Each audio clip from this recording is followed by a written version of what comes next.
बैंकों की जिम्मेवारी है कि अगर आप 100 रुपया बैंक में जमा कीजिएगा तो कम से कम 70 रुपया लोन के तौर पर समाज को उपलब्ध होना चाहिए। घर बनाने के लिए, गाड़ी खरीदने के लिए, बिजनेस व्यापार करने के लिए, खेती करने के लिए। बिहार में ये रेशियो है 40%। इसका नतीजा क्या होता है? इसका नतीजा ये है कि पिछले 30 वर्ष में बिहार से 26 लाख करोड़ रुपया आपका, हमारा, बिहार की गरीब जनता का जो यहां बैंकों में जमा हुआ, उसमें से 26 लाख करोड़ रुपया बैंकों ने बिहार से उठाकर दूसरे राज्यों में भेज दिया। पिछले वर्ष यहां बिहार की गरीब जनता ने यहां के बैंकों में टोटल पैसा जमा किया 4,61,000 करोड़ रुपया, और 4,61,000 करोड़ में से 70% के हिसाब से कम 2,80,000 करोड़ रुपया बिहार के लोगों को मिलना चाहिए था, रोजी रोजगार के लिए, व्यापार के लिए, घर के लिए, गाड़ी के लिए। मिला कितना? 1,61,000 करोड़। बाकी पैसा कहां गया? बाकी पैसा गया आंध्र प्रदेश, गुजरात, तमिलनाडु, केरल, कर्नाटक। वहां पर सीडी रेशियो कितना है? वहां पर सीडी रेशियो है 90, 95, 100, 105। अगर आंध्रा में बैंकों में 100 रुपया जमा हुआ तो आंध्रा के लोगों को 105 रुपया कर्ज मिला। बिहार के लोगों ने 100 रुपया जमा किया तो हमको, आपको 40 रुपया मिला।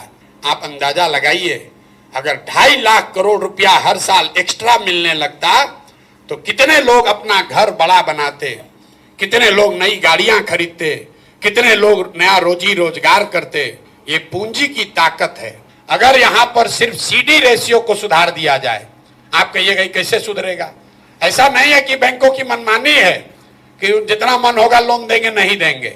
आपकी जानकारी के लिए बता रहे हैं कि मुख्यमंत्री के अध्यक्षता में एक कमेटी है, देश के स्तर पर प्रधानमंत्री की अध्यक्षता में कमेटी है, जो हर महीने इस बात का ध्यान रखती है कि बैंकों में जो पैसा जमा हो रहा है उसका कितना पैसा लोगों को ऋण के तौर पर मिल रहा है। सीडी रेशियो आरबीआई डेटा आंकड़ा जारी करता है, वेबसाइट पे जाइएगा दिखेगा। बिहार में भी ये व्यवस्था है जहां मुख्यमंत्री की अध्यक्षता में सारे बैंकों के हेड बैठते हैं कि कितना पैसा लोन के तौर पर दिया गया।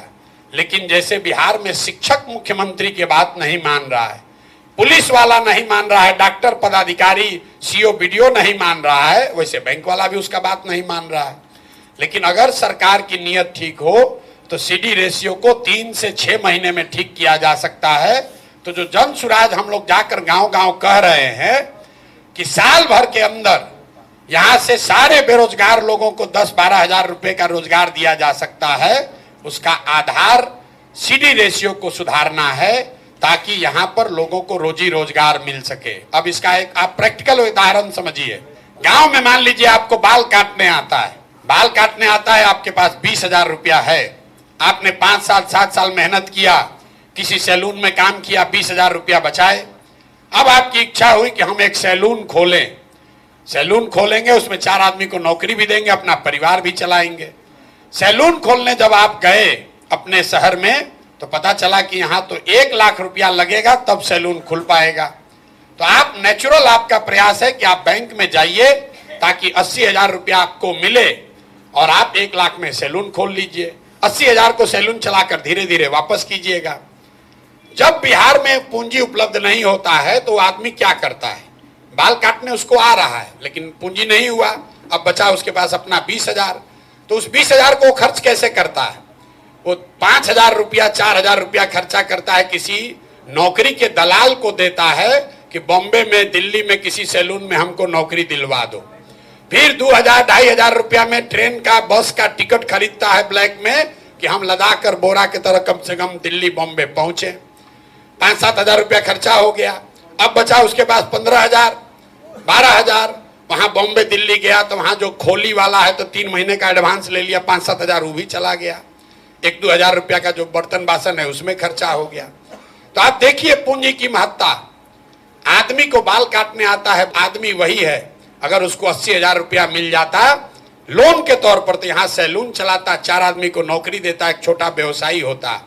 लेकिन वो 80,000 नहीं मिला तो बॉम्बे में, दिल्ली में जाकर मजदूर बन गया, बाल वहां भी काट रहा है, लेकिन वहां मजदूर के तौर पर काट रहा है, यहां छोटा व्यवसायी होता। तो हम लोग